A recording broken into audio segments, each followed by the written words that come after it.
गुरु भगवान के शुक्राने हैं। गुरु भगवान को हृदय से नमन है।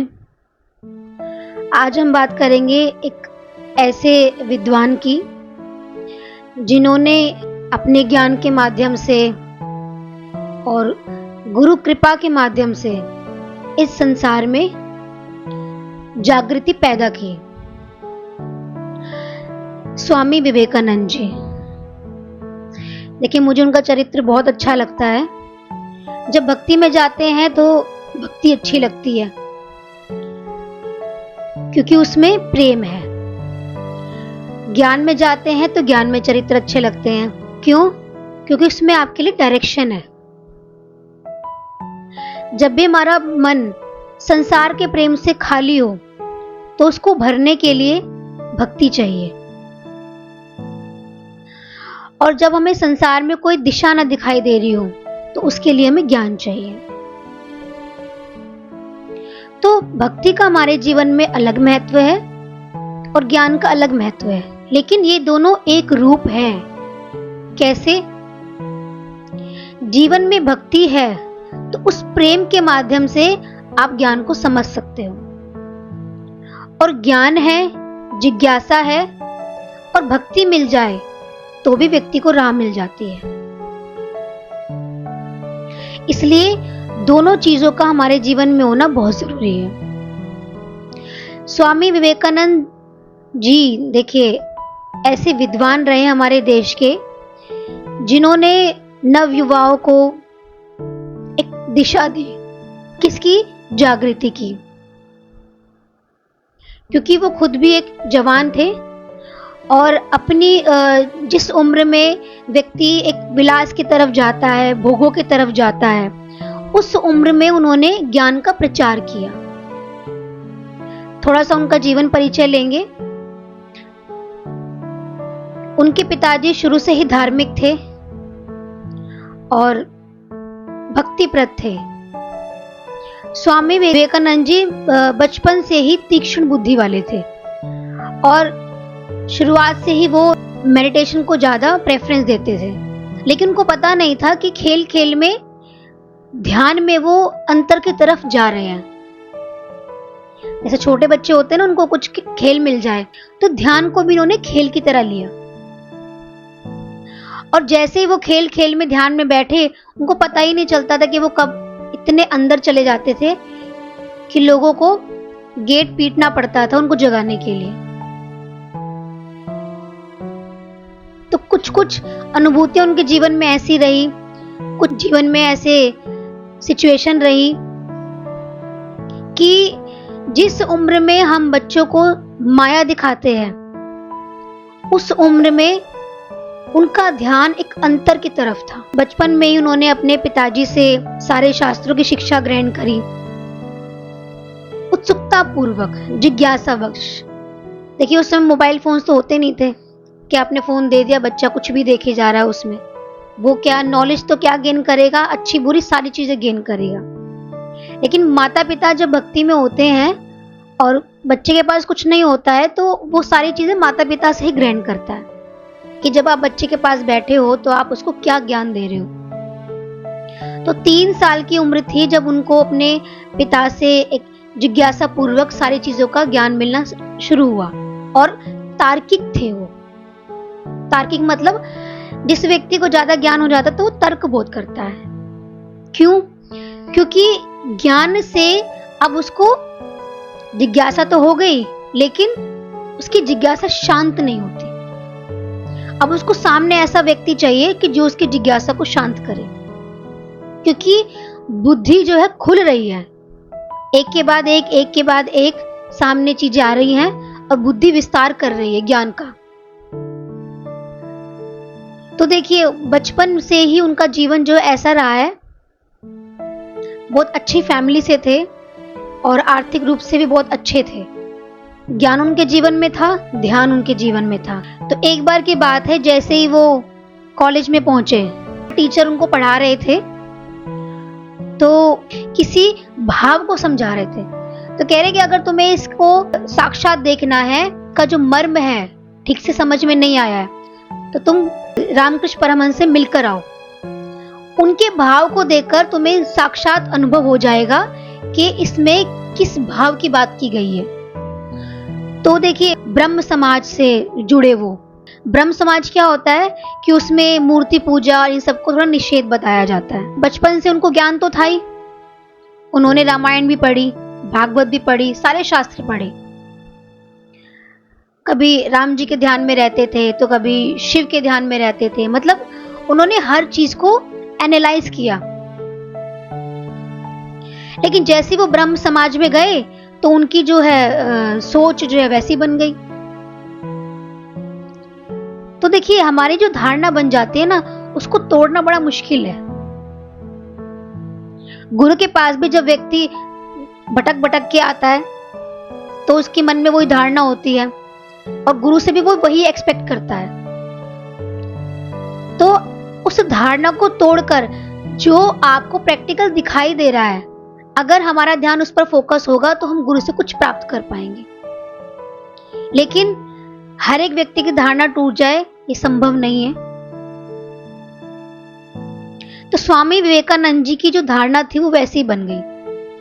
मतलब उन्होंने सनातन धर्म को महत्व तो दिया, लेकिन इन चीजों से उसकी जिज्ञासा पर कोई प्रभाव नहीं पड़ा। उनकी जिज्ञासा और उत्तीर्ण होती चली गई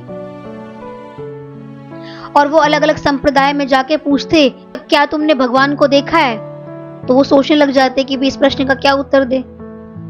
सारी चीजें ठीक है, मूर्ति पूजा मत करो या ये चीज निषेध है, लेकिन उन्होंने जो ज्ञान लिया था बचपन में, वो उनको किस तरफ इंगित कर रहा था कि परमात्मा नाम की कोई शक्ति है और उससे साक्षात्कार कैसे हो। यानी कि भारी चीजों का उनके अंतर मन पे जो पड़े संस्कार थे उस पर कोई प्रभाव नहीं पड़ा। वो जो बीज है वो प्रस्फुटित हो गए एकदम से। अब उसको बढ़ने के लिए कौन जल डाले, कौन उसको सपोर्ट दे? तो दिन प्रतिदिन उनकी जिज्ञासा भी है बढ़ती जा रही थी कि इसका मतलब ये सारी चीजें ठीक हैं, लेकिन परमात्मा कौन है ये इन चीजों को शांत नहीं कर सकती, सार नहीं निकाल सकती। यानी कि उन बातों से उनकी जो जिज्ञासा है, जिनके प्रश्न थे, सही से मतलब एक राह नहीं मिली, उनको सेटिस्फेक्शन नहीं थी। अब देखिए, व्यक्ति तो कुछ भी कह दे, मैं सेटिस्फाई नहीं हूं, इस गुरु से नहीं हूं, उस गुरु से नहीं हूं, चार गलती गुरु में भी निकाल दे। लेकिन क्या हमारे अंदर विवेकानंद की तरह एक जिज्ञासा है, ऐसी भावना? तब तो हम किसी मान्यता को तोड़ दे, किसी धारणा को तोड़ दे, जब हमारे अंदर एक ही संकल्प हो। नहीं तो व्यक्ति सामने जो होता है उसी को ही मानता है, उसी के अनुसार चलता है। जिसने जैसे कह दिया वही मान लिया, क्योंकि हमारा अपना टेस्ट नहीं है, अपनी बुद्धि जागृत नहीं है, अपना विवेक खुला हुआ नहीं है, अपनी सोच नहीं है। क्यों? ध्यान से जो उन्होंने अनुभव प्राप्त किए, उन अनुभवों ने उनको भगवान की तरफ प्रेरित किया। जिस उम्र में बच्चे संसार की तरफ जाना पसंद करते हैं, उस उम्र में देखिए वो भगवान की खोज करते हैं। लेकिन उनको कहीं से सेटिस्फेक्शन नहीं आई कि जो उनकी जो तार्किक बुद्धि को काट सके। तर्क भी कौन कर सकता है, प्रश्न भी कौन कर सकता है? जिसका विवेक जागृत हो। तभी तो उनको विवेकानंद कहा गया, इसका विवेक जागृत हो। तो देखिए, विवेकानंद जी, उनकी सोच है ऐसी, या जो संस्कार उनके जीवन में ऐसे पड़े, तो उनकी जिज्ञासा ऐसी थी और कंसंट्रेशन लेवल उनका कितना हाई था। तो कहते हैं कि एक बार की बात है, एक लाइब्रेरियन के पास शिष्य गए, तो वहां से उन्होंने एक बुक इशू करवाई, तो अगले दिन वो वापस कर दी और ये जो क्रम है वो हफ्ते भर तक चलता रहा। तो लाइब्रेरियन कहता है कि भाई अगर तुम्हें बुक पढ़नी ही नहीं है तो लेके क्यों जाते हो? पहले दिन लेके जाते हो, दूसरे दिन वापस कर देते हो, फिर दूसरी बुक लेके जाते हो, फिर वापस कर देते हो। तो कहते नहीं, हमारे गुरुजी पढ़ते हैं और वो एक बार में सारी बुक पढ़ लेते हैं। तो मतलब उसके अंदर ये जिज्ञासा हुई कि मैं ऐसे व्यक्ति से मिलना चाहता हूँ जो एक दिन में एक बुक को पढ़ लेता है, एक दिन में। देखिए, तो उन्होंने अपनी बुक्स में लिखा भी है कि मुझे पता होता ना कि ध्यान से सारी चीजें हम गेन कर सकते हैं, तो मैं बचपन में इतना अध्ययन नहीं करता, मतलब इतनी बुक्स नहीं पढ़ता, तो मैं मेडिटेशन पे ज्यादा जोर देता, क्योंकि ध्यान उनका अंदर एकाग्र हुआ और बाहर उनकी क्रिया ऑटोमेटिकली एकाग्र हो गई। गुरु हमारी एकाग्रता को ही बढ़ाने का प्रयास करते हैं। अब देखिए, चाहे वो भक्त का एक भगवान के प्रति है, एक साधक का एक गुरु के प्रति है, या सेवा के प्रति है हमारा, वो सारी हमारी कंसंट्रेशन लेवल को बढ़ाने के लिए है। भक्ति कहती है कि भक्त का ध्यान निरंतर भगवान की तरफ है। जैसे मीरा जी, सूरदास जी, जितने भी हमने भक्त पढ़े हैं, उनका ध्यान भगवान की तरफ इतना था तो उनकी इंद्रियां ऑटोमेटिकली संसार में जाती नहीं थी। और ज्ञान ये कहता है कि आप अपनी इंद्रियों को अंदर की तरफ समेटो, फिर जो एनर्जी से आप करोगे वो आपका फलीभूत होगा और आपकी इंद्रियां कंट्रोल भी रहेंगी। तो इसलिए कहा गया है कि 2 मिनट बैठ करके हमें ध्यान जरूर करना चाहिए। सुबह सुबह करते हैं तो बहुत अच्छी बात है, क्योंकि सुबह सुबह जो ऑक्सीजन लेवल है वो बहुत हाई होता है। जब भी उठे हैं 2 मिनट का ध्यान तभी कर ले, या रात को कर ले, रात को कर ले तो वो भी अच्छा है। आप करके आपको पता ही चलेगा मुझे नींद कब आ गई। तो नींद जो आएगी वो भी बहुत रिलैक्सेबल आएगी। मतलब ध्यान में आपको छोड़ना आना चाहिए। ध्यान क्या है? थॉट को क्या है? छोड़ना। हमारी इंद्रियां जितनी चीजों को देखती हैं वो पकड़ती हैं, इनको हैबिट है, जो देखेंगे वो पकड़ेंगे, जो सुनेंगे वो पकड़ेंगे। जैसे आपके कान ने एक बात कैच करी कि आपने किसी के मुख से अपने बारे में कुछ सुना, अब आपकी इंद्रिय ने कैच करा, अब आपके अंदर चला गया, तो आपका माइंड उस पर वर्क करने लग जाएगा। ऐसे ही आंखों ने कुछ कैच किया, कुछ देखा, चाहे वो रूप का विषय है, चाहे वो खाने का विषय है, वो कोई भी विषय हो सकता है। यानी कि इंद्रियां क्या है? कैच करती हैं। और जब भी हम मेडिटेट होते हैं तो हमारी जो कैचिंग पावर है वो बाहर से हट जाती है और सारी ऊर्जा हमारी अंदर की तरफ लग जाती है। और जैसे हम अंतर में होते हैं, विचारों में थोड़ा रिलैक्स हुआ और फिर आप बाहर कुछ भी काम करोगे तो वो आपका सिद्ध होगा, उससे हमारा कंसंट्रेशन लेवल बढ़ेगा। और दूसरा, सुनने से कंसंट्रेशन बहुत बढ़ता है, क्योंकि जब आप कुछ सुन रहे हैं तो देखिए आपका कहीं ना कहीं कुछ विचार भी चल रहा होगा। आप बोल रहे हैं तो शायद आपके विचार कम चलते हैं, क्योंकि उस समय आपका ध्यान दूसरों पे होता है। लेकिन सुन रहे हैं तो कहीं ना कहीं मन चला जाएगा, लेकिन फिर भी उसको पकड़ पकड़ के बिठाओ कि नहीं, सुनना है। और जब आप वर्किंग हो ना, जिस समय कुछ काम कर रहे हो, उस समय जरूर सुनने की आदत डालें। यानी कि मुझे घर में कुछ काम है, मैं उस काम को कर रही हूँ, तो वाणी लगा लो। उस समय आपका ध्यान काम में ज्यादा जाएगा, वाणी को बार बार कट होती रहेगी, आप भूल जाओगे। फिर उसको बैक करके सुनो, मी लाइन निकल गई, फिर बैक करके सुनो क्या कहा था इसमें। इससे क्या है? ये हमारा कंसंट्रेशन लेवल इंक्रीज होता है। फिर चाहे आप नाम जप करोगे, आप ध्यान करोगे, आप कुछ भी करोगे, आप अपने अंदर जो है अपने ध्यान को समेट लोगे। और जितनी ऊर्जा हम अंदर समेटते हैं उतने हम पावरफुल होते हैं। और देखिए, इसमें एक चीज और इंपॉर्टेंट है, मौन। थोड़ा सा मौन का भी अभ्यास करें। थोड़ी देर बैठकर कि मुझे इस समय कोई चर्चा नहीं करनी है। मौन से क्या है? हमारी जो शक्ति है वो बढ़ती है और हमारे जो संकल्प हैं वो जल्दी पूरे होते हैं। हमारी आदत है, जो हम सुनते हैं, जो हम गेन करते हैं, उसको जल्दी से बोलकर निकाल देते हैं। नहीं, उसको भीतर ठहरने का अभ्यास करें। क्योंकि विचार इतने हैं ना, तो वो अच्छी चीजों को ठहरने नहीं देते। अब गंदगी चली तो गई, अब गंदगी को निकलने का रास्ता भी दे। और जैसे ही खाली हो जाएगी, परमात्मा की ऊर्जा हमारे अंदर निरंतर बह रही है, हमें इसका अनुभव हो जाएगा। ये तो क्या है? ये ज्ञान है। भक्ति क्या कहती है? भक्ति कहती है जब निरंतर हमारा ध्यान गुरु की तरफ होता है, गुरु से प्रेम होता है, तो ऑटोमेटिकली ध्यान बाहर जाता ही नहीं है। लेकिन दोनों चीज ही आपके लिए इजी है। या तो गुरु के ज्ञान को पकड़ लो, वाणी सुनो, सत्संग सुनो, अभ्यास करो अपने मन पर, मन की एकाग्रता पर। या फिर मेरा गुरु से इतना प्रेम हो, इतना प्रेम हो कि आपका मन जो है उस भाव में डूबा ही रहे, वो बाहर की चीजें आपके मन पर कोई असर ही ना कर पाए।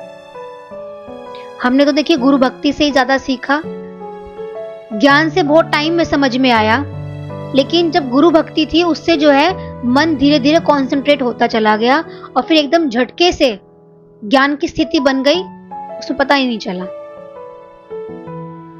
सेवा से बहुत ज्यादा होता है। सेवा से एक तो हमारा अहंकार गलता है, हम निष्कामी बनते हैं। तीसरा, हमारा कर्म कटता है। चौथा, हमारी कंसंट्रेशन लेवल बढ़ती है। आप घर में कितना काम कर रहे हो, एक बार आपने सोचने लग जाओ कि मुझे किचन की सफाई करनी है, कितना कूड़ा निकलने लग जाएगा पता चलेगा? कहां से निकल जाएगा? कहीं कोई आलू सड़ा मिलेगा, कहीं फ्रिज में 4 सब्जी झूठी पड़ी होंगी, सड़ रही होंगी, वो मतलब इतनी चीजें ऐसी लगेगी कूड़े की तरह है। ऐसे ही जब हमारा ध्यान जो है हमारे मन पर केंद्रित होता है तो मन का कूड़ा निकलना शुरू हो जाता है। तो ऐसे विवेकानंद जी थे। शुरुआत से जो ध्यान की प्रक्रिया उनके जीवन में थी, इससे वो देखिए थोड़ा सा बुद्धि जिसकी शार्प हो तो उसका जो फोकस है अपनी बुद्धि पे रहता है। वो तर्क ज्यादा करेगा, विश्वास नहीं करेगा। उसका जो विश्वास है अपनी बुद्धि पे रहेगा कि मैं जो समझ रहा हूं वही सही है। दूसरी चीज का प्रभाव उसके लिए बहुत कम होगा। ऐसे उनको था, क्योंकि उनके साथ जितने ये अनुभव होते उनसे उनको पक्का हो गया कि व्यक्ति के जीवन में उसकी बुद्धि ही विशेष है। मतलब ये उनका सिद्धांत था। कितनी अद्भुत बात है, कितना एक चमत्कारी बात है कि व्यक्ति के अंदर, उसके मन के अंदर इतनी शक्ति है और हमने उस शक्ति को कितना वेस्ट कर रखा है। वो शक्ति हमें काम क्यों नहीं दे रही? हमने उसको बाहरी सोच में लगा दिया, संसार की सोच में लगा दिया, दूसरों में लगा दिया, तो उसका जो वर्क है वो हमारे पर करना बंद हो गया। जो चीज भगवान ने हमारे जीवन को बढ़ाने के लिए दी थी, जैसे जीवन के लिए खाना जरूरी है, ऐसे ही हमारे मन की ग्रोथ के लिए भगवान ने बुद्धि दी, हमें विवेक दिया, लेकिन हम समझ ही नहीं पाए, हमारा ध्यान ही नहीं गया उस पर, और ऐसे बुद्धू के बुद्धू रह गए। तो उनको अपने मन की शक्ति पर पूर्ण विश्वास था।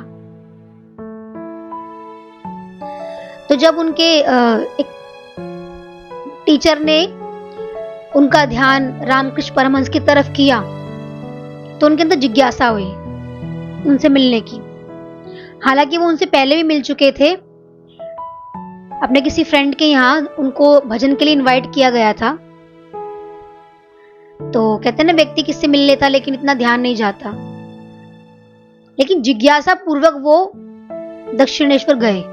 तो जैसे वो रामकृष्ण परमहंस से मिलते हैं तो रामकृष्ण परमहंस जी उनको देखते ही समझ जाते हैं कि इस कलकत्ता के भौतिक जगत में ये विवेकवान व्यक्ति कहां से पैदा हो गया। कि गुरु ने तो पढ़ लिया फेस रीडिंग, गुरु तो समझ गए, उनकी तो दिया बाती तैयार थी। तो गुरु के आदेश करने पर उन्होंने 2 बंगाली में भजन भी गाए। उनको इंग्लिश और बंगाली 2 लैंग्वेज उनको अच्छी से आती थी।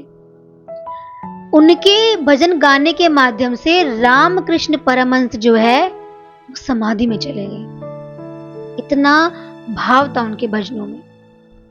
देखिए, अब ये गुरु शिष्य के बीच की के एक प्रेम को बताया जा रहा है कि कहां से शुरू हुआ और वो प्रेम कहां तक लेकर जाएगा। रामकृष्ण परमहंस का विवेकानंद जी के जीवन में आना ऐसा है जैसे किरण को पूर्ण सूर्य मिल गया हो। उनकी जिज्ञासाएं जैसे शांति की तरफ बढ़ने लग गई हूँ।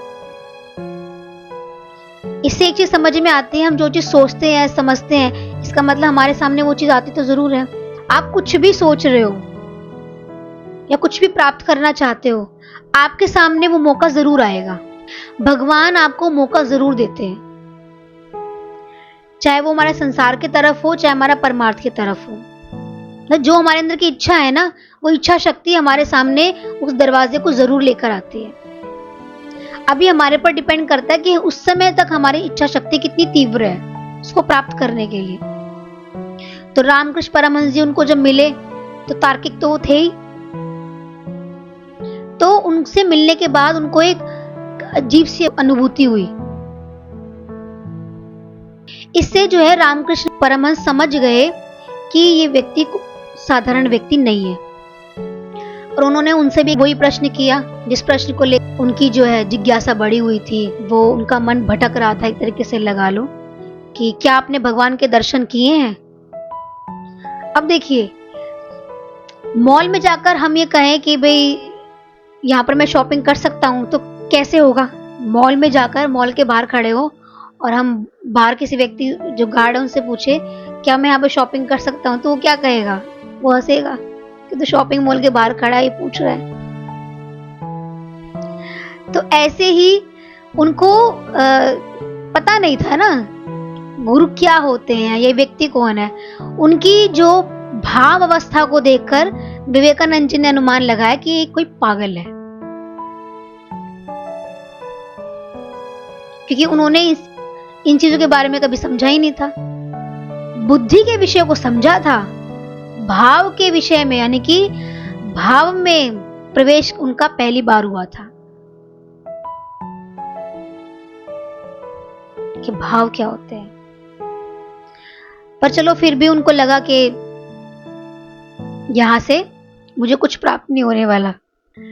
भजन गाने के बाद जो है परमहंस जी उनको अपने कमरे में लेकर जाते हैं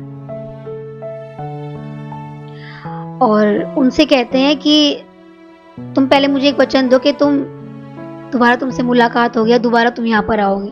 तो कहता ठीक है। लेकिन जो व्यक्ति बुद्धि के स्तर पर होता है ना, तो किसी से भी जुड़ना उसके लगता है कि मैं इसके भाव में बहूंगा नहीं। ज्ञान वाला जल्दी से भक्ति को प्राप्त नहीं कर पाता और भक्ति वाला जल्दी से ज्ञान को नहीं पकड़ता।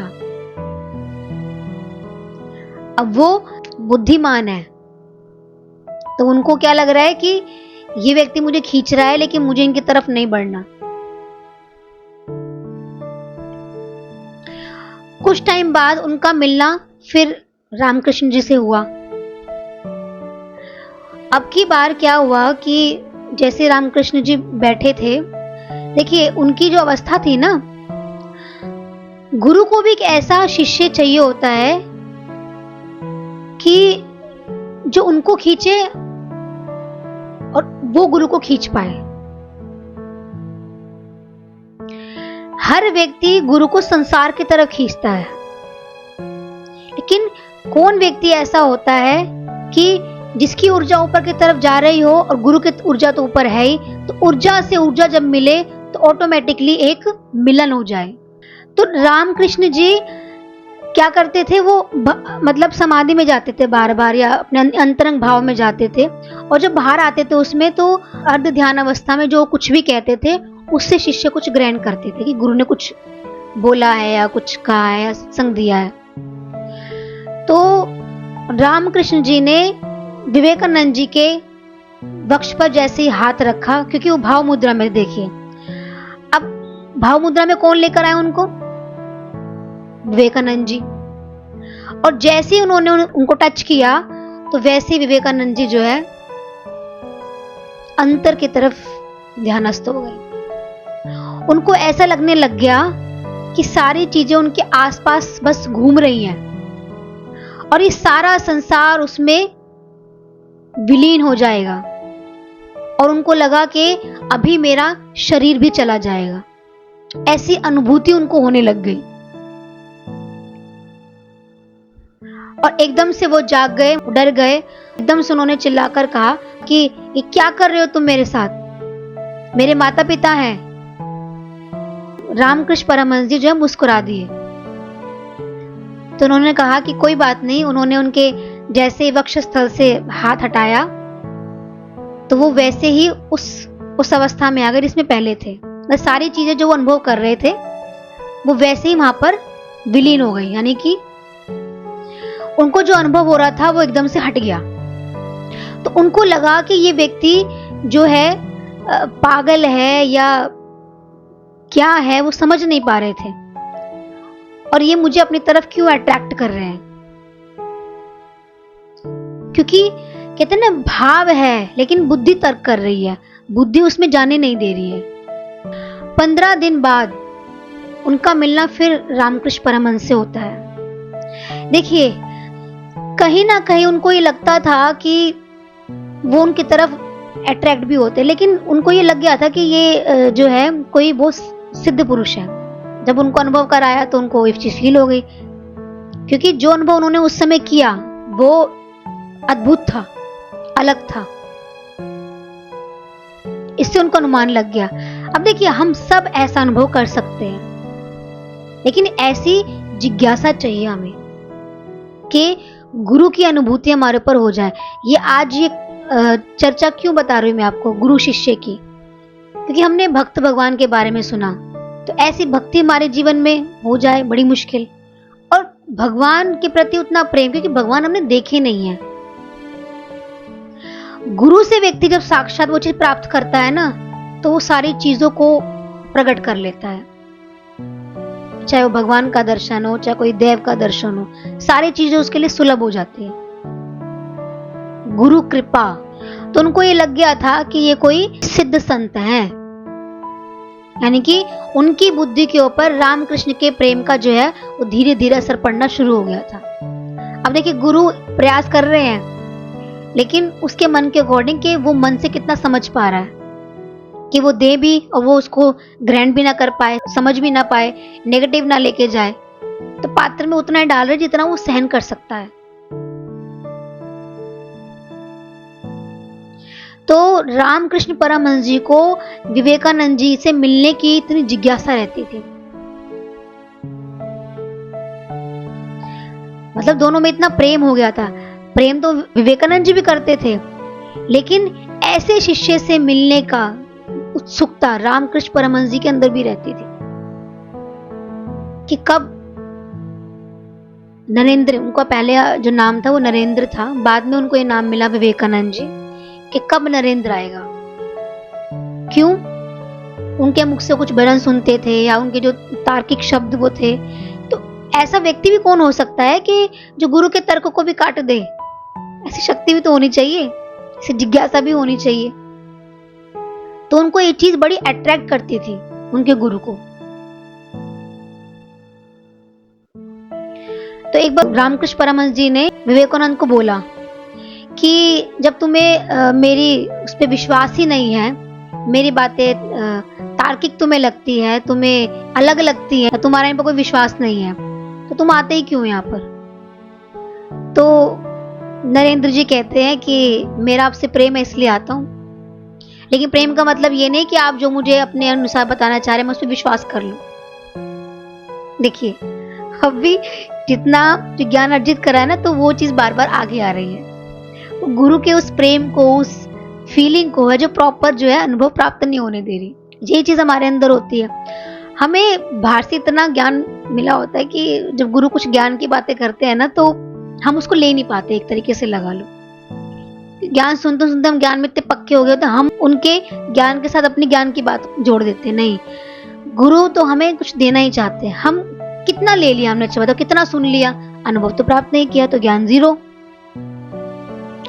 अगर आपने जो सुना है आपने उसका अनुभव नहीं प्राप्त करा, इसको मैं से एक सटीक भाषा में बोलूं तो एक चोरी का ज्ञान है। किसी ने अनुभव किया, आपने तो चोरी कर ली उसकी, आपको तो उसका अनुभव नहीं है कि नहीं? और अगर आप किसी व्यक्ति को देते हो, कोई व्यक्ति को समझाओ कुछ भी, तो अपने अनुभव से समझा नहीं पाओगे। क्यों? क्योंकि गुरु से लिया है लेकिन अनुभव प्राप्त नहीं है उसका। तो जब तक अनुभव नहीं होगा तो वो जिज्ञासा कहां से आएगी? तो आज के संसार में सबके पास ज्ञान अथाह है। क्यों? क्योंकि सुनते रहते कुछ ना कुछ, तो इतना ज्ञान हमारा बढ़ जाता है। लेकिन उस ज्ञान से अनुभव कितना प्राप्त हुआ? अनुभव नहीं है। और इतनी हमें जो एक्स्ट्रा इतनी बोलने की हैबिट पड़ जाती है कि गुरु क्या कहना चाह रहे हैं, हमारा इस पे ध्यान नहीं होता। उसके बाद विवेकानंद जी के जीवन में ऐसी घटना घटी कि उनके पिता की मृत्यु हो गई और सारे घर का जो कार्यभार है उन पर आ गया। अब देखिए, समस्या उनके जीवन में भी आई, लेकिन गुरु जीवन में मिल गए तो निकल गए। अब उस चीज से सारा जो फोकस है वो उन पर हो, क्योंकि उसके बाद वही थे। तो कहते हैं इतने धनी परिवार से थे जब उनके पिता का देहांत हुआ। उसके बाद तो उनके लिए नए जूते एक ऐसे विलासी वाली चीज थी, मतलब विलासपूर्ण था उनके लिए। और इतने मोटे कपड़े पहनकर अपने कॉलेज जाया करते, कई बार भूखे ही चले जाते। तो इतना जो है उनका जीवन में डाउनफॉल आया। रिश्तेदारों ने भी हाथ खड़े कर दिए, लोगों ने अपना असली रूप दिखाना शुरू कर दिया। यानी कि जो लोग मिलते जुलते एक प्रेम से व्यवहार करते थे, उन सब ने कटना शुरू कर दिया। कहते हैं व्यक्ति के ऊपर जब विपत्ति आती है तो सारे रिश्तेदार नातेदार सब अपना किनारा कर लेते कि कहीं ये हमसे हेल्प ना मांग ले। मतलब आपके मन के साथ कोई खड़ा नहीं होगा, मन का सहारा कोई नहीं बनेगा। अब देखिए, मैंने ज्ञान से इस चीज को ऐसे समझा, उन्होंने जो चीज ज्ञान अर्जित किया, अब गुरु मिले, गुरु उनको जो अनुभव कराना चाह रहे हैं उसमें वो प्रॉपर जा नहीं पा रहे। क्यों? क्योंकि उनका जो ज्ञान है वो खड़ा है, जो उन्होंने सेल्फ से अनुभव किया या अर्जित किया, उनका जो अनुभव है वो भी खड़ा है। तो गुरु की बात उन पर प्रॉपर असर नहीं कर रही, ठीक है ना। अब उनके जीवन में ये जो डाउनफॉल आया था वो इसी चीज को तोड़ने के लिए आया था, एक तरीके से ये लगा लो। अध्यात्म ये कहता है इस पर, अगर उसमें डाउनफॉल उनके जीवन में नहीं आया होता, उनके जीवन में ये कंडीशन ऐसी नहीं होती, सिचुएशन ऐसी नहीं होती कि एक व्यक्ति ऊपर है और धड़ाम से सारी चीजें उसके लिए चेंज हो जाए, कि उसके लिए आज एक व्यक्ति की रोटी भी नहीं है, तो जो अंतर में दुख विरह और पैदा होता है ना, उस समय गुरु की बात जो है वो तुरंत लगती है। उस समय कोई प्रेम का हाथ फेर देना, जहाँ पे रिश्तेदार नातेदार सब कट ऑफ हो गए हो, फिर गुरु अपना हाथ फेरता है ना, तो उसको वो बहुत प्रिय लगता है कि यही मेरे प्रिय है और कोई मेरे बारे में सोच नहीं रहा और कोई मुझसे प्रेम ही नहीं कर रहा। दुनिया तो धन की प्रेमी है। आपके पास धन है तो दुनिया आपको पूछ रही है, आपके पास धन नहीं है तो कोई आपको पूछेगा भी नहीं। ये संसार की जो है पहचान है। तो इसलिए अपने आप को इतना काबिल बनाना चाहिए आजकल के टाइम में कि आपको अपने कॉन्फिडेंस के लिए दूसरे व्यक्ति का सहारा ना लेना पड़े। इतना कॉन्फिडेंस हमारे अंदर बिल्डअप हो जाना चाहिए, इतना कॉन्फिडेंस हमारे अंदर बढ़ जाना चाहिए। ये जितना जितना हम ज्ञान सुनेंगे ना, आपका कॉन्फिडेंस लेवल ऑटोमेटिकली बढ़ जाएगा। देखिए, जो लोग जुड़े रहते हैं वो जुड़ जाते हैं, जो व्यक्ति छोड़ देता है फिर वो वहीं का वहीं आ जाता है। इसमें गुरु क्या करे? जुड़े रहना चाहिए। समस्याएं हैं, प्रॉब्लम्स हैं, गुरु उनसे उठाने के लिए ही तो है। तो विवेकानंद जी के जीवन में ये जो डाउनफॉल आया वो उनके जीवन में गहरा प्रभाव डाल के गया, क्योंकि जो मन इतना शक्तिशाली अपने आप को अनुभव कर रहा था उसमें थोड़ा दुख आ गया। और जैसे दुख आया तो उनको लगता था कि रामकृष्ण परमहंस जी के बिना तो कोई और है ही नहीं एक उनको प्रेम का सहारा देने वाला। मतलब अब उनके प्रेम की तरफ वो अट्रैक्ट हो रहे हैं, उनका बार बार ध्यान जो है उन पर जा रहा है और उनकी जो प्रेम की जो छाप है वो विवेकानंद जी के ऊपर पड़ने लग गई थी पूरी तरीके से। वो उनकी अनुभूति के योग्य बनने लग गए। लेकिन एक जो प्रश्न था उनका कि भगवान की अनुभूति करनी है मुझे, इसको निर्विकल्प समाधि मुझे चाहिए, ज्ञान तो उनको हो ही गया था। तो गुरु से इस चीज के बारे में चर्चा करते रहते, लेकिन गुरु उनको क्या कहते थे? अभी समय बाकी है, उस चीजों के लिए वो उनको तैयार कर रहे थे। तो अपने गुरु के पास जाया करते, ज्ञान अर्जित किया करते और पूरे ध्यान से उसको सुनते थे, पूरे ध्यान से। एक बार की बात है, जो रामकृष्ण परमहंस है वो एक बार बैठे हुए थे, तो वो एकदम से ध्यान में चले गए और जैसे ध्यान से थोड़ी अर्ध ध्यान में थे, बोले आधे ध्यान में आधे भौतिक जगत में, तो उनके मुख से एक दो वर्ड्स निकले क्या कि सब जीवों पर दया। जैसे वो प्रॉपर बाहर आए तो मतलब एक वाणी निकली कि तू कौन होता है सब जीवों पर दया करने वाला? क्या तेरे अंदर इतनी ताकत है तो सब जीवों पर दया कर सकता है? तो उन्होंने कहा नहीं, सब जीवों की सेवा। अब देखिए इतने सारे शिष्य बैठे हुए थे, किसने उसको कैसे भी लिया। तो उस दिन विवेकानंद जी को लगा, सत्संग के बाद जैसे बाहर निकले तो अपने जो फ्रेंड्स हैं मतलब आपस में बातचीत करते रहते हैं कि आज मुझे गुरु से एक दिव्य अनुभूति हुई। उनके शब्दों में एक दिव्यता थी कि समय आने पर इसका प्रचार करूंगा, कि संसार में सारी चीजों को इग्नोर करके, मतलब जाति है, धर्म है, मतलब ये सारी चीजें व्यक्ति को बांधती है, सर्व जीव की सेवा की तरफ ध्यान दिया जाए तो वो ज्यादा अच्छा है। आप किसी चीज को लेके चल लो, लेकिन आपको अपना विस्तार तो करना ही पड़ेगा। विस्तार नहीं करोगे तो सीखोगे कैसे? प्रेम को फैलाओगे कैसे? सब जीवों की सेवा का मतलब अपने प्रेम को फैलाना, और प्रेम ही नहीं होगा तो फैलेगा कैसे? इससे एक बात समझ में आती है कि देखिए सेवा में और कर्म में बहुत डिफरेंस है। अभी जो हम बात ले रहे हैं सेवा की, सेवा में कर्म में बहुत डिफरेंस है। घर में जो हम काम करते हैं वो कर्म है हमारा, उसको सेवा मान के कर सकते हो, लेकिन आपके लिए वो सेवा हो नहीं सकती। ठीक है ना? उसमें आपने कितना भाव सेवा का डाला, अब पूरा ही भाव डाल दिया तो देखिए उसमें आप भी भाव की तरह समाहित हो जाएंगे। थोड़ा भाव डालकर उस कर्म को पूरा करना था। ठीक है ना? वो कर्म है क्योंकि वो आपको बांधे हुए है और उस चीज से आपको छूटना है। निष्काम कर्म आपको बांधता नहीं है, वो आपके सर्व कल्याण के लिए है। क्यों? जब हम निष्काम कर्म के प्रति चलते हैं तो उससे हमें क्या मिलती है? दुआएं मिलती हैं। हम निष्कामी बनते हैं, हम प्रेमी बनते हैं, हमारा प्रेम बढ़ता है और हमारा हृदय का जो ये ऊर्जा है वो फैलती है, सर्व के प्रति हित की भावना फैलती है। कल एक बात बताई थी ना, किसी के प्रति भी बुरा मत सोचो। अब किसी के प्रति बुरा नहीं सोचना तो बचा क्या? प्रेम बचा। और वो प्रेम जब आप सर्व हित में फैलाओगे तो वापस लौट के क्या मिलेगा आपको? प्रेम दिया तो प्रेम मिलेगा। अब देखिए जब यहाँ पे कोई फंक्शन होता है या कोई कार्यक्रम होता है तो उसमें जितने लोग सेवा में लगे होते हैं तो वो क्या वो देखेंगे कि ये व्यक्ति कैसा है, ये व्यक्ति कैसा है? सेवा में जो फ्लो होता है व्यक्ति करता चला जाता है, लेकिन घर में जो शरीर भाव है वो टकराता है। उसमें आप सेवा मानकर कर्म को नहीं काट सकते। कितना सेवा मान लेंगे, कहीं ना कहीं आपका मन चल जाएगा। और ये दुनिया है, दुनिया में आप कितना भी अच्छा कर लो लेकिन दुनिया आपकी अच्छाई को काट देगी। जहां आपकी जरूरत नहीं पड़ी वहां आपकी अच्छाई को काट दिया जाएगा।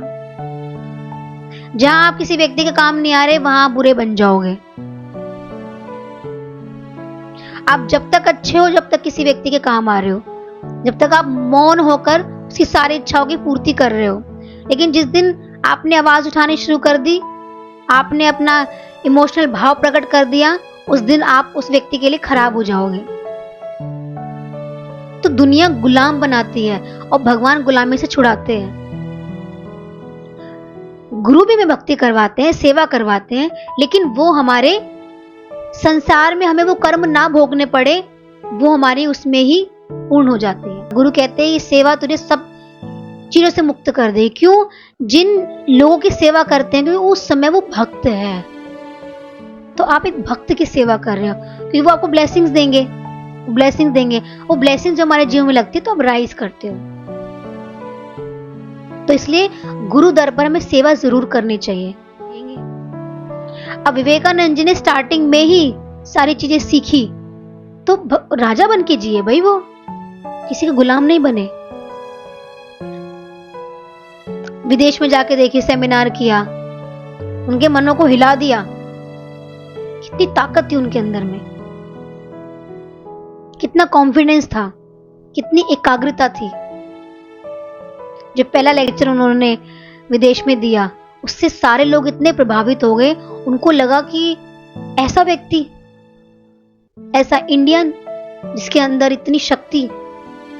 तो देखिए, गुरु का स्वास्थ्य समय के अनुसार थोड़ा सा बिगड़ता गया।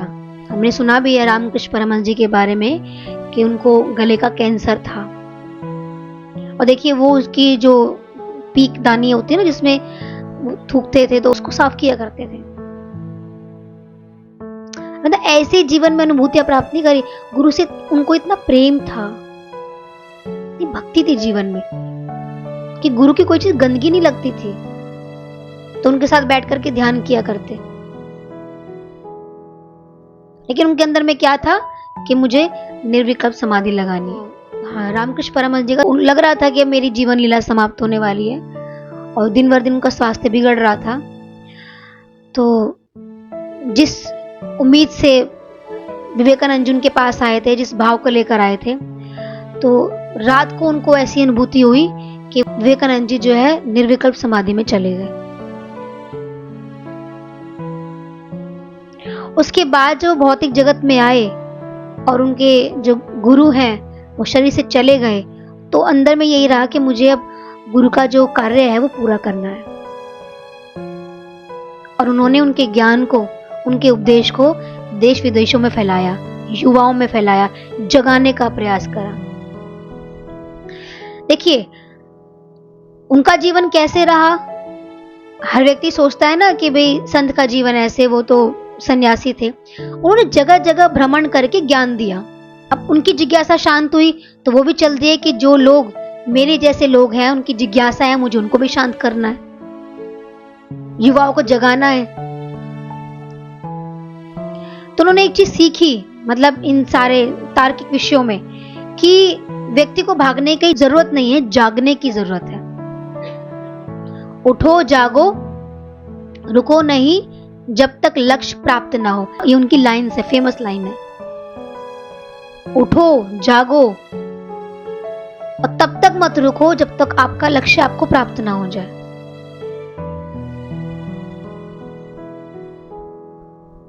इतना अपने लक्ष्य के प्रति हमारा मन होना चाहिए कि नहीं, जीवन में जो मैंने लक्ष्य चुना है मैं उसकी तरफ बढ़ूंगी। देखिए, ये तो हमारा आलसी मन है, ठीक है, कुछ नहीं है तो हम घर में फ्री है, सो गए, टीवी देख लिया। ये तो उन लोगों के लिए जो बहुत विलासी होते हैं, जिनको जीवन में खाली जीवन ऐसे ही पशुओं की तरह बिताना है। अब हमें ज्ञान मिल गया, कोई चीज आपको मिली है और उसका आप यूज ही ना करो तो गलती किसकी है। भगवान ने ज्ञान दिया क्योंकि हमें एक दिव्यता दी। उन्होंने हमारे अंदर कोई अच्छाई देखी होगी कि इतने थोड़े से लोगों में ज्ञान दिया जाए, ये व्यक्ति अपने जीवन को बना सकते हैं और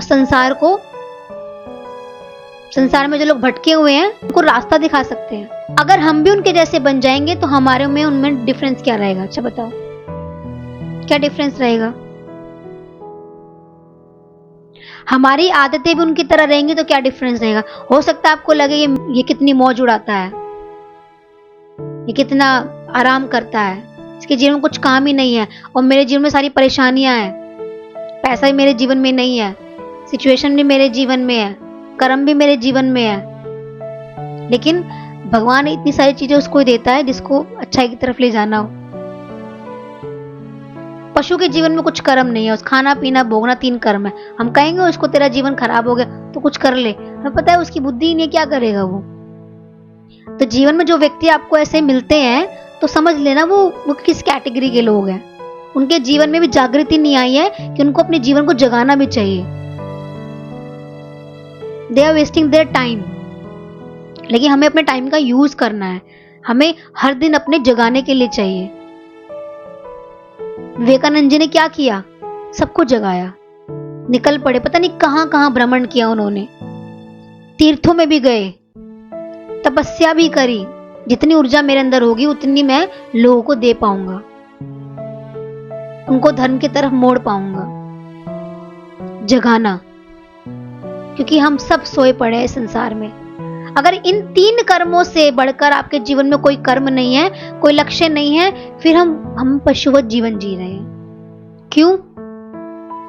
खाना हमेशा के लिए नहीं रहेगा, एक टाइम आएगा आप खा भी नहीं सकते। भोगना हमेशा के लिए नहीं रहेगा, आपका शरीर ही रहेगा भोगने के लिए। और क्या बचा जीवन में? लेकिन हाँ, जीवन में ज्ञान होगा तो जब हमारी इंद्रियां शिथिल होंगी, हमारा शरीर काम का नहीं होगा, वो ज्ञान हमारे शरीर को सेफ रखेगा, वो ज्ञान रखेगा। कितनी छोटी सी उम्र में उनका शरीर चला गया, लेकिन जब तक वो रहे 40 साल तक उन्होंने इस संसार में अपने ज्ञान से देखिए तहलका मचा दिया।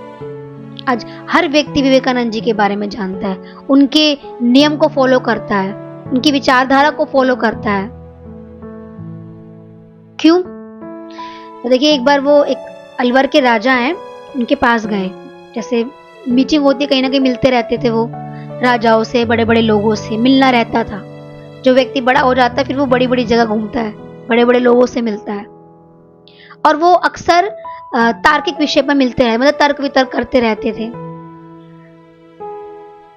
ज्ञान का आदान प्रदान। तो देखिए, जब वो राजा से मिले ना, तो राजा ने क्या कहा कि मैं इन मिट्टी पे, इन मूर्ति पूजाओं पे मैं विश्वास नहीं करता, अभी कभी मुझे वो चीज समझाने लग जाओ तो मैं इन पे विश्वास नहीं करता। मतलब पहले उन्होंने अपना जो पॉइंट ऑफ व्यू रख दिया कि मुझे हमारी बातचीत हो तो इस चीज से हटके हो। तो विवेकानंद जी कुछ बोले तो नहीं, तो सामने उनको तस्वीर नजर आई, बाकी सारे लोग भी बैठे हुए थे, प्रजा लगा लो। तो उन्होंने वो तस्वीर उतरवाई और कहा कि सभी लोगों को कि तुम उस पर थूको। राजा की तस्वीर थी वो किसकी हिम्मत हो, इधर राजा की तरफ देखे, इधर विवेकानंद जी की तरफ देखे, क्या करे? ये है सत्यवादी हैं जो कह रहे वो सच है, कुछ ना कुछ बात में राज है, और राजा तरफ कुछ कर दिया तो ये हमारा गला काट देगा। देखो, जैसे हमारे लिए ये मूर्ति है, ये क्या फोटो ही तो है, कहते ये ना बोल सकती है, ये ना कुछ कह सकती है, आपके साथ कुछ भी कर लो, कुछ नहीं कह सकती, लेकिन फोटो आपके लिए इंपॉर्टेंट क्योंकि आपके राजा की है, आपके राजा की फोटो है ना, तो वो कुछ मूवमेंट्स नहीं दे रही, कुछ भी रिएक्ट नहीं कर रही, कुछ क्रिया नहीं है, क्योंकि वो जड़ है। लेकिन जड़ में भी आपकी पहचान छुपी हुई है कि हमारे राजा की है, हम अनजाने में भी ऐसा नहीं कर सकते। तो कहते वो भाव, वो श्रद्धा आपको उस मूर्ति के प्रति भी मतलब बनानी पड़ती है। कहते राजा तो आपके सामने खड़े हैं, मूर्ति तो कुछ नहीं कहेगी, मूर्ति के साथ जो कुछ कर लो, या फोटो कुछ नहीं कहेगी, कुछ भी कर लो। कहते नहीं। तो राजा को बात समझ में आती है, कहते ऐसे ही जीवन में धर्म है, चाहे मूर्ति पूजा है, भक्ति है, वो व्यक्ति को एक बांधे रखती है, मतलब वो उसको नेग्लेक्ट नहीं कर सकते, इग्नोर नहीं कर सकते। कैसे इग्नोर कर सकते? उनको ये तो पता है ना भगवान की है, भगवान देखे नहीं है, लेकिन यूं पता है भगवान की है, तो हमें कुछ भी अनुचित कार्य इनके साथ नहीं करना, तो हमारे साथ अनुचित हो जाएगा, ये भय भी रहता है। तो देखिए कि इतनी सी बात को उन्होंने कितनी आसानी से, मतलब कितनी इजी वे में सॉल्व कर दिया। मतलब राजा की आंखें खुल गई, सच कह रहे हैं, यानी कि जो व्यक्ति मूर्ति पूजा करते हैं वो उससे खाली भाव ग्रहण करते हैं और अपने भाव को आध्यात्मिकता की राह देते हैं। मतलब वो चीज भी ठीक है, हम क्यों किस चीज को काटें? हम बढ़ने का मार्ग सोचे, काटने का मार्ग सोचे। तो कोई व्यक्ति कैसे बढ़ रहा है, कैसे समझ रहा है, उसको जाने दो। हमें जो रास्ता मिला है, हमें जो समझ में आया है, हमें वैसे चलना है। हमें अपने मन को तीक्ष्ण बनाना है। लेकिन एक चीज और ध्यान रखनी है कि चलो बुद्धि में सारी चीजें गेन तो कर ली, लेकिन जब इसमें गुरु का आशीर्वाद, गुरु का प्रेम, गुरु का संग जुड़ जाता है तो वो दिव्य अनुभूतियां सहज हमें प्राप्त हो जाती है। जैसे विवेकानंद जी को सहजता में सब कुछ प्राप्त हो गया। कैसे उन्होंने अपने जीवन में क्रांति घटा दी, कितनी बड़ी बात है। हमारा जो माइंड है कितनी जगह डाइवर्ट रहता है, इस चीज और तुम ध्यान नहीं देते। गुरु से ज्ञान भी लेते हैं, लेकिन संसार में इतने काम हमने बांध रखे हैं कि उस ज्ञान के लिए हमारे माइंड में स्पेस नहीं होता। हमारा माइंड खाली नहीं होगा तो कहाँ डालेंगे उसको। ये अज्ञान रूपी छाता हमारे ऊपर रहता है, तो वो प्रॉपर कृपा को हम अनुभव नहीं कर पाते जो हर व्यक्ति पर बरस रही है। वो कॉस्मिक एनर्जी, वो निराकार शक्ति, वो हमारे ऊपर निरंतर बरस रही है। अब गुरु के साथ, गुरु के ऑरे में जब हम ध्यान करते हैं तो उसको फील कर पाते हैं। तो इसलिए हमारे जीवन में आध्यात्मिकता को बढ़ाने के लिए गुरु का विशेष महत्व है। गुरु जीवन में नहीं है तो ये चीजें आपके जीवन में होगी, लेकिन आप भटक जाएंगे कि पुष्टि कहीं नहीं हो पाएगी। पहले किसी की बातें कितनी अंतर में लगती थी, दुख होता था, अब फिर भी फर्क पड़ गया। अब धीरे धीरे चेंज हमारे जीवन में आता है। देखिए, एक दिन खुलते खुलते इतनी बुद्धि खुल जाएगी, ये सारा ज्ञान हमारे अंदर होगा और उसके बाद भगवान की उस दिव्य अनुभूति को हम प्राप्त कर पाएंगे। गुरु भगवान के शुक्राने।